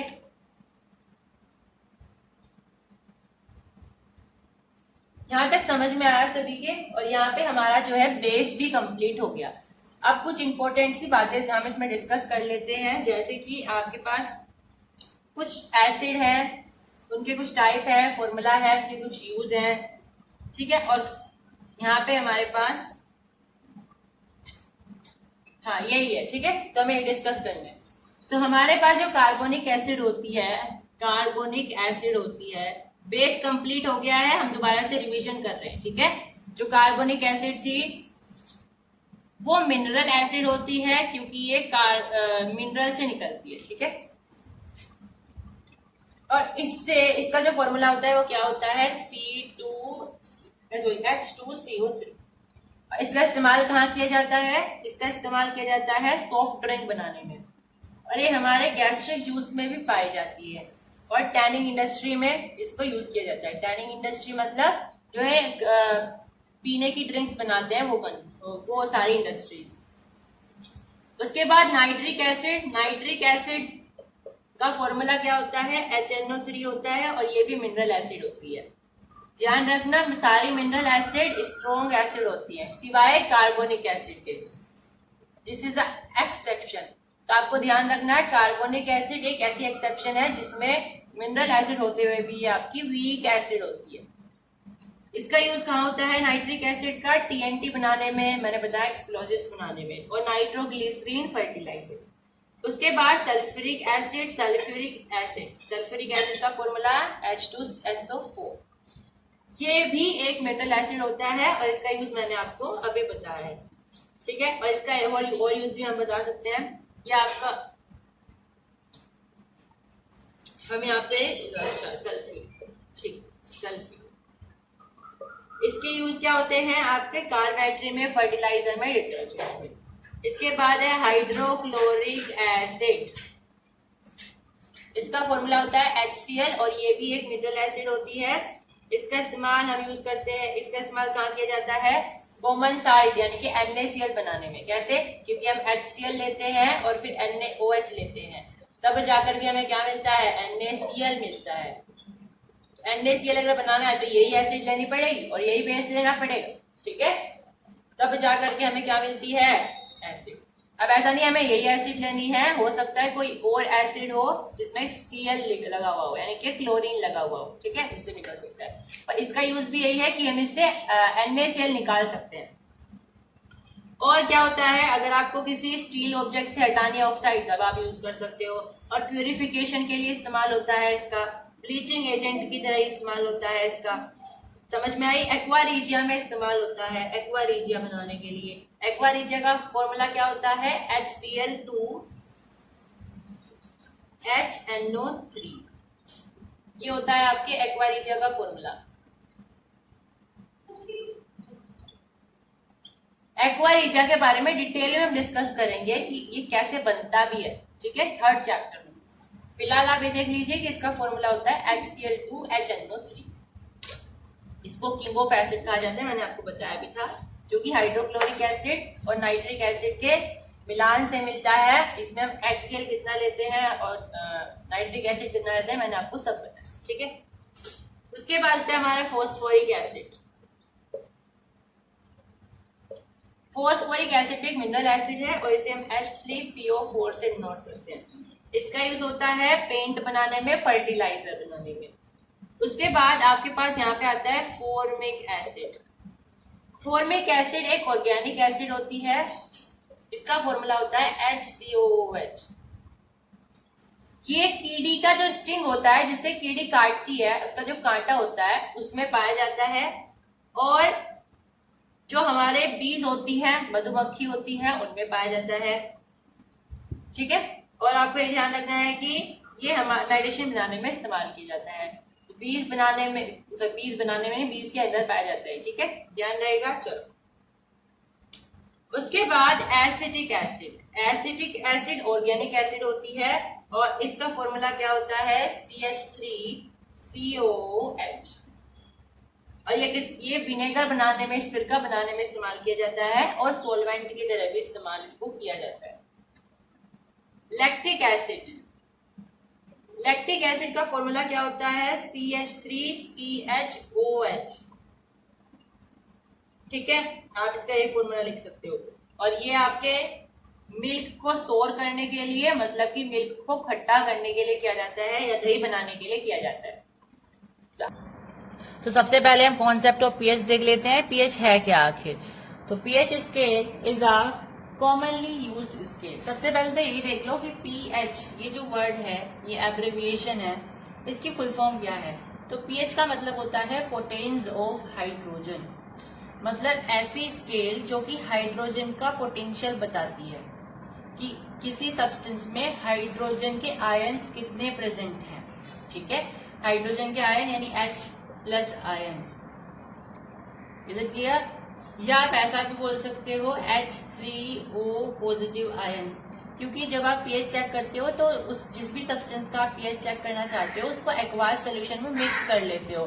तो ऐसे में हम ये बोलते जब वो वाटर के साथ मिक्स हो जाएंगे H+ आयन, जब वो वाटर के साथ मिक्स हो जाएंगे तो वो H3O आयन प्लस आयन बनाते हैं। इनको हम हाइड्रोनियम आयन भी बोलते हैं, जैसे कि मैंने आपको प्रीवियस लेक्चर्स में बताया था। ठीक है, तो ये कॉमन सी बात है, आपको ध्यान रखनी है। कहने की बात यह है कि पीएच जो है एक ऐसी स्केल होती है जो कि हाइड्रोनियम आयन या फिर हाइड्रोजन आयन के पोटेंशियल के बारे में हमें बताती है। अब यहाँ पे देख लेते हैं इसके बारे में क्या लिखा है। PH scale is a commonly used scale to measure the acidity और the basicity of the substance. Possible values on pH range from 0 to 40। अब ये एक ऐसी स्केल होती है जो कि हमें क्या बताती है, एसिडिटी और बेसिसिटी के बारे में बताती है। और इसमें जो वैल्यूज होती है वो 0 से लेकर के 14 तक होती है। अब अगर 0 से 6 तक है तो वो जो चीज है वो एसिड होगी, यानी उसके अंदर एसिडिटी ज्यादा होगी इन कंपैरिजन टू बेसिसिटी। अगर वो 7 है तो वो न्यूट्रल है, यानी कि जैसे वाटर होता है। और अगर वो 8 से लेकर के 14 इंक्लूडिंग 8 and 14 तो उसके अंदर बेसिसिटी ज्यादा होगी, यानी बेस होगा वो। अब ऐसा नहीं होता है कि कोई चीज अगर एसिड है तो उसके अंदर बेसिसिटी नहीं होती है, या कोई बेस है तो उसके अंदर एसिडिटी नहीं होती है, ऐसा नहीं होता है। जैसे कि आप देख सकते हो हमारे पास बहुत सारी चीजें होती है, जैसे कि इनो होता है। इनो एसिडिटी में लिया जाता है ये बोल करके कि अगर आपके अंदर एसिडिटी हो गई है तो आप ले सकते हैं, लेकिन आपने देखा इनो में भी लेमन का फ्लेवर आता है एक। अब लेमन तो एसिड है, यानी आप एसिडिटी को खत्म करना चाह रहे हो और आप फ्लेवर भी एसिड का डाल रहे हो। तो ऐसे में क्या किया जाए, तो वो जस्ट एक फ्लेवर होता है, लेकिन अगर आप लेमन भी डाल रहे हो ना तो उसके अंदर भी बेस होता है। भले एसिड ज्यादा है लेकिन बेस भी उसके अंदर होता है। ठीक है, अब एसिड कब बन जाता है, वो बेस कब बन जाता है, अगर ज्यादा प्रोपोर्शन एसिडिटी का है और बेसिसिटी का कम है तो वो एसिड बन जाता है। और अगर बेसिसिटी का प्रोपोर्शन ज्यादा है इन कंपैरिजन टू एसिडिटी तो वो बेस बन जाता है। Is it clear? तो आपको ये ध्यान रखना है। बाकी मैंने बताया हुआ है आपको साल्ट्स के फॉर्मेशन के बारे में, आगे बढ़ेंगे अगर नहीं बताया तो। चलिए, pH and pOH is equal to 14। भाई पीएच और पीओएच क्या होता है, हाइड्रोक्साइड का, यानी हाइड्रोक्साइड जो होता है आयंस उसका पावर। अब पीएच का तो कितना होता है, पीएच मतलब यहाँ पे क्या है आपका जो टोटल 0 से 7, 0 से हम बोलते हैं 6 प्लस आपका फिर ये 7 भी होता है, यानी एक और आ गया इसमें, यानी 7 तक हो गया, प्लस फिर 8 से लेकर के आपका 14 यानी 7 हो गया, तो कितना हो गया 14। तो पीओएच क्या है यहाँ पे, अगर आप इन स्केल्स को पीएच और पीओएच में डिवाइड करना चाहते हो तो पीओएच जो है आपका वो 8 से लेकर के 14 तक होता है। बाकी जैसे पीएच स्केल है ऐसी एक पीओएच स्केल भी आती है, जिसमें आप जो सब्सटेंस होगा वो एच आयंस को देख करके नहीं बल्कि ओएच आयंस को देख करके ये क्लासिफाई करेगा कि कोई कंपाउंड एसिड है या बेस है। जैसे एक पीएच स्केल है ऐसी दिखाई देती है, उसमें ऐसी नंबरिंग होती है। अब ये क्या करती है ना, H+ आयन को देख करके या उसको टेस्ट करके बताती है कि ये कोई कंपाउंड एसिड है या बेस है। अब ऐसी स्केल एक पीओएच की होती है, उसका भी सेम तरीका होता है, लेकिन यहाँ पे वो OH- को देखती है किसी सब्सटेंस में कितने हैं। ठीक है, अब अगर एसिड में OH होते ही ना तो वो टेस्ट कैसे कर पाती, इसलिए मैंने बताया कि चाहे वो एसिड है चाहे वो बेस है, सब में OH- भी होते हैं, H+ भी होते हैं। लेकिन बात कहाँ आती है, बात आती है ज्यादा अमाउंट किसकी है। तो ज्यादा अमाउंट जिसकी भी होगी उसके हिसाब से वो क्लासीफाई हो जाता है। अगर उसमें OH ज्यादा है तो वो बेस बन जाता है, H+ ज्यादा है तो वो एसिड बन जाता है। समझ में आई? बाकी जो पीएच होता है या पीओएच होता है एक लॉगरिथमिक स्केल होती है, यानी कि इसमें लॉग से हम निकाल सकते हैं। आपका H+ आयन पता है कितने हैं, माइनस लॉग कर दीजिए उसका, ऐसे आप पीओएच निकाल सकते हो। PH does not show negative of pH of strong acid. ये इसकी लिमिटेशन है कि जो पीएच स्केल होती है उसकी कमी क्या है, आपको पूछी जा सकती है। तो ये जो पीएच स्केल होती है ये हमें बहुत ज्यादा जो स्ट्रॉन्ग एसिड होती है ना उनका पीएच नहीं बता पाती। जैसे फ्लोरोएंटीमोनिक एसिड होती है, उसका जो स्केल होता है वो -21 होता है, लेकिन पीएच में तो 0 से लेकर 14 तक की नंबरिंग होती है। तो ये हमें उसके बारे में इंफॉर्मेशन नहीं दे सकती है। समझ में आई? ये 0 पे आकर रुक जाएगी, उसके लिए भी 0, दूसरे एसिड के लिए भी 0 ये बताएगी फिर, है ना। तो जो दूसरी स्ट्रॉन्ग एसिड होती है, तो यहाँ पे हमें ये नहीं पता चल पाया कि इनमें फर्क क्या आया, यानी कि हमें नेगेटिव्स के बारे में नहीं बता पाती है। ये केवल अपनी रेंज से रिलेटेड ही बताएगी, 0 से 14। अगर आपको उनके अंदर में से कोई एसिड लेनी है तो आप ले लीजिए, बेस लेना है तो ले लीजिए, नेगेटिव्स वाले ये नहीं बता पाएगी। ओके, चलिए अब एक क्वेश्चन आता है यहाँ पे, यूनिवर्सल इंडिकेटर क्या होता है इसके बारे में बताइए। तो यूनिवर्सल इंडिकेटर बहुत सारे इंडिकेटर्स का मिक्सचर होता है। बहुत सारे इंडिकेटर मतलब वेरियस इंडिकेटर्स के बारे में मैंने आपको बताया था, मिथाइल ऑरेंज, लिटमस, है ना, बहुत सारी चीजें मैंने बताई थी। तो ये सारे इंडिकेटर्स को ना मिक्स कर दिया जाता है। ऐसा नहीं आप कैसे भी मिक्स कर दोगे उनको मिक्सिंग बाउल में जाकर के, ऐसा नहीं होता। उनको टेक्निकली मिक्स किया जाता है, उनका एक तरीका होता है। अब इससे क्या होता है ना, अलग अलग वहां पे रेंज बन जाती है कि अगर आप ये सब्सटेंस डालोगे तो ये जो स्केल है ये ऐसा कलर शो करेगी, ये वाला कंपाउंड डालोगे तो ये वाला कलर शो करेगी, क्योंकि आपने यहाँ पे बहुत सारे इंडिकेटर ऑलरेडी यूज कर लिए हैं, और उसे हम क्या बोलते हैं, पीएच। तो यूनिवर्सल इंडिकेटर बेसिकली पीएच ही होता है। अब ये कैसे बनता है, वेरियस इंडिकेटर्स को मिक्स करके, ठीक है।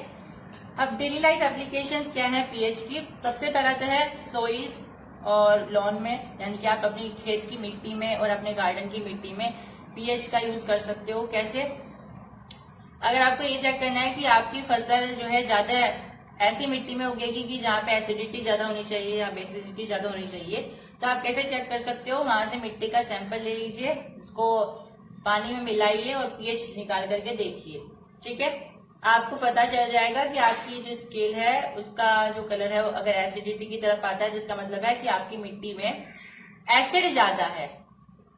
तो आपको क्या करना पड़ेगा, फिर वहां पे चॉक पाउडर डाल दीजिए या कोई अलग बेस डाल दीजिए अपनी मिट्टी में, ताकि आपकी फसल अच्छे से हो जाए। हनी बीज जब आपको काटती है तो वो आपकी बॉडी के अंदर में ना एसिड इंजेक्ट कर देती है, एक एसिड डाल देती है, उसे क्या कहते हैं, मिथेनोइक एसिड।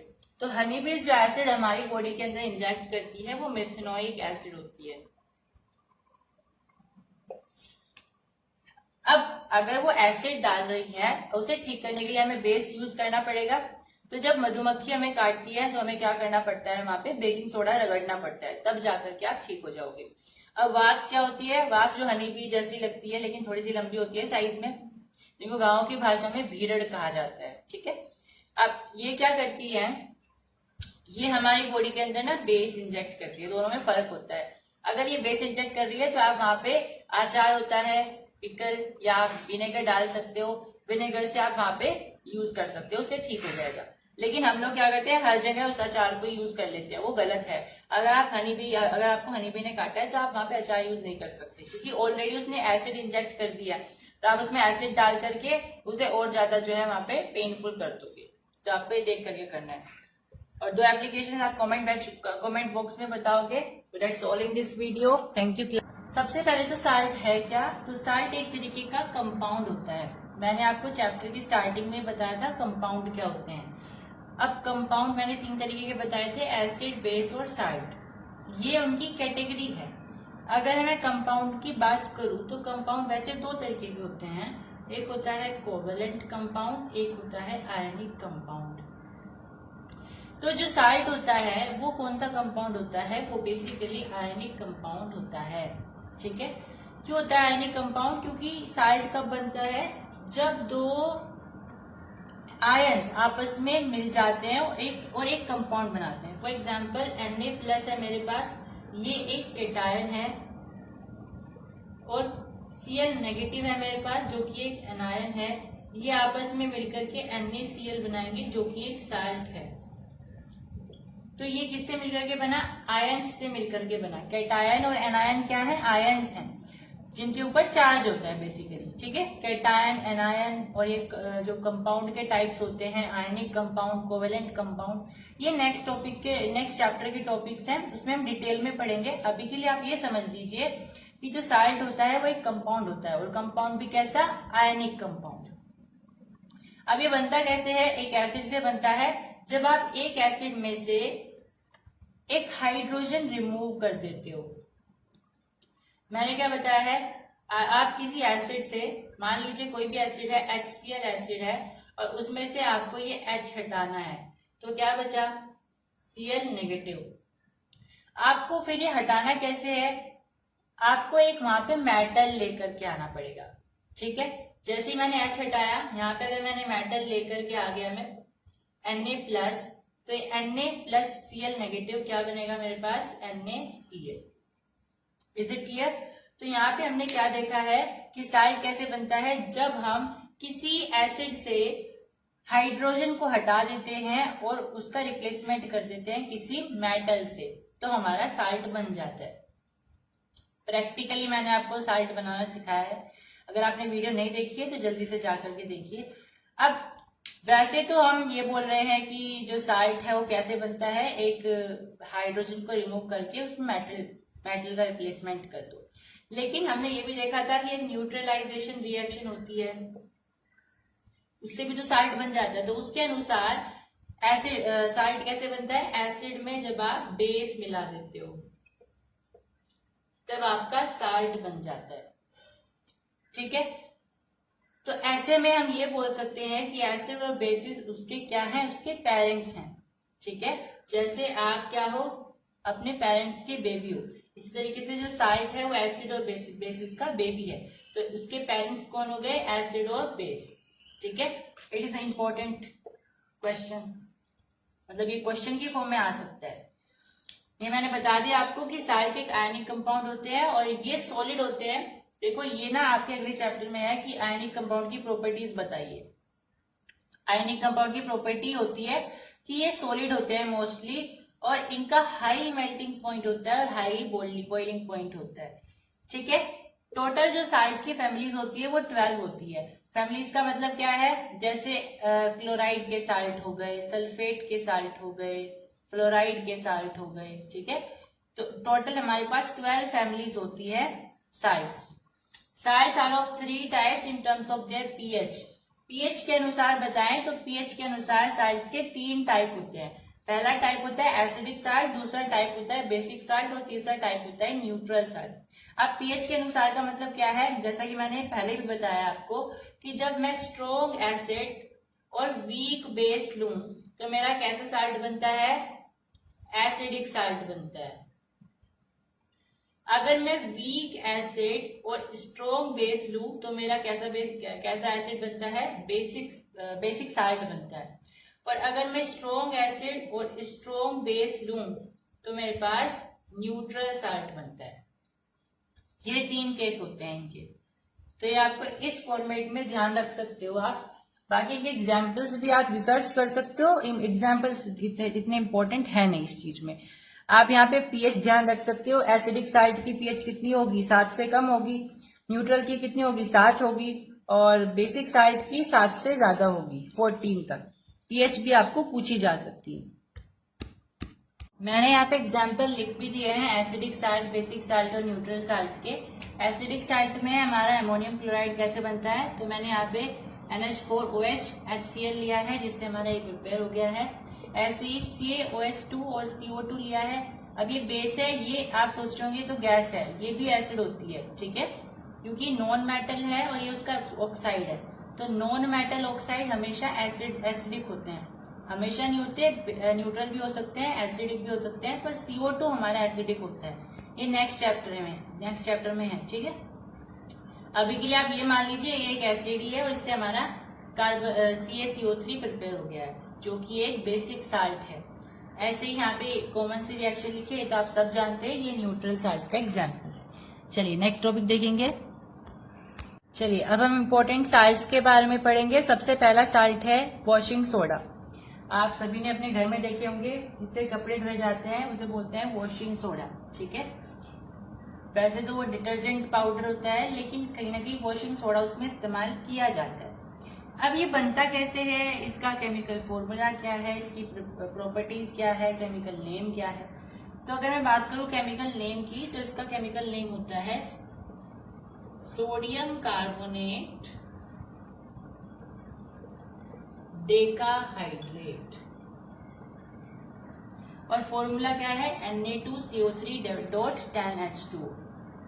अब ये बनता कैसे है, इसके स्टेप्स ना रिवर्स में लिखे हुए हैं। पहला स्टेप है आपको HCl लेनी है, एसिड, वाटर लेना है, CO2 गैस लेनी है और अमोनिया गैस लेनी है। ठीक है, इन सबको मिलाकर के आपके पास बनेगा NaHCO3 और NH4Cl, जिसमें से आपको NaHCO3 रिक्वायर्ड है, आपको वो लेना है, उसे हीट करना है, तो उसमें से क्या हो जाएगा, वाटर और कार्बन डाइऑक्साइड बाहर निकल जाएगा, तो Na2CO3, H2O और CO2।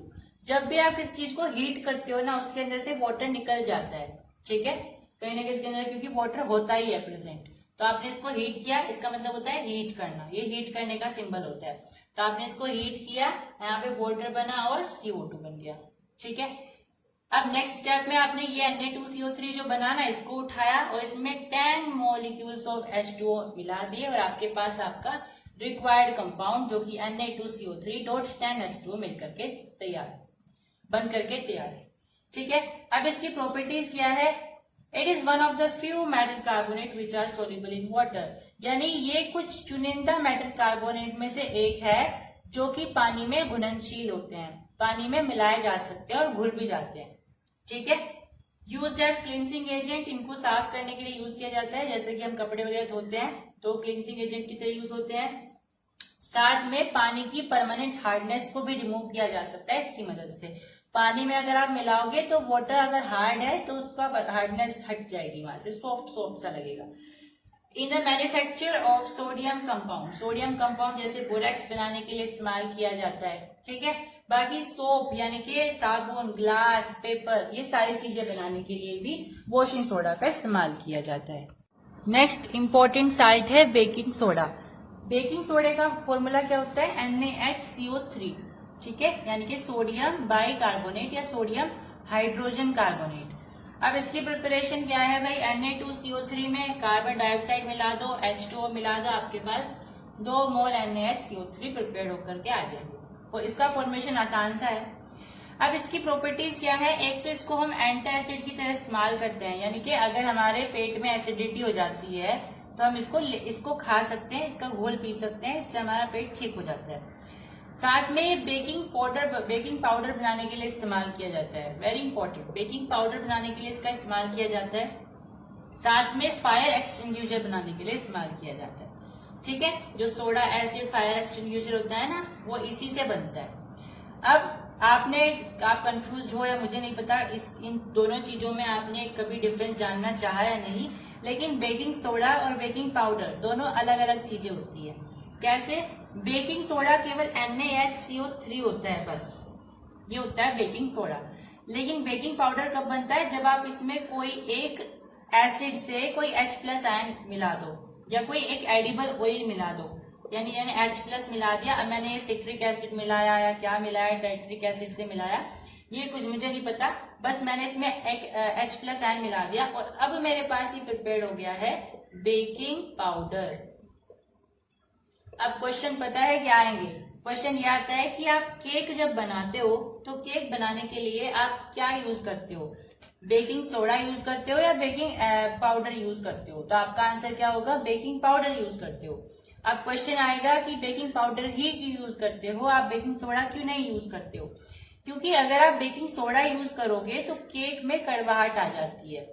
ठीक है, जब आप एसिडिटी आपके हो जाती है तो आप इसका घोल बना के पीते हो ना, थोड़ा थोड़ा सा कड़वा होता है, इसलिए जब आप इसका केक बनाओगे तो थोड़ा कड़वा दिखता है, इसीलिए ये नहीं डलता, बेकिंग पाउडर डलता है। क्यों, क्योंकि जैसे ही इसके अंदर आप H+ आयन मिला देते हो जो कि बेकिंग पाउडर बन जाता है, उससे जो आपका बेकिंग सोडा होता है वो न्यूट्रलाइज हो जाता है और न्यूट्रलाइज होने के बाद उसमें से बहुत अच्छी खुशबू आती है, बहुत अच्छा टेस्ट आता है।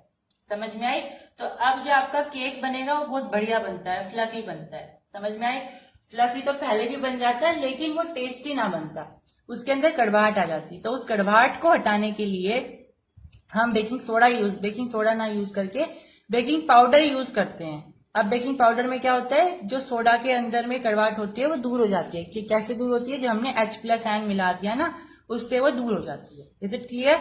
चलिए नेक्स्ट साल्ट के ऊपर चलते हैं। नेक्स्ट इंपॉर्टेंट साल्ट है ब्लीचिंग पाउडर। ब्लीचिंग पाउडर का आपने नाम सुना होगा। अब ये कैसे बनाया जाता है, इसका नाम क्या होता है, इसका नाम होता है कैल्शियम ऑक्सीक्लोराइड। इसका फॉर्मूला होता है ये CaOCl2। अब इसका प्रिपरेशन कैसे होता है, स्लाइम वाटर से CaOH होल ट्वाइस।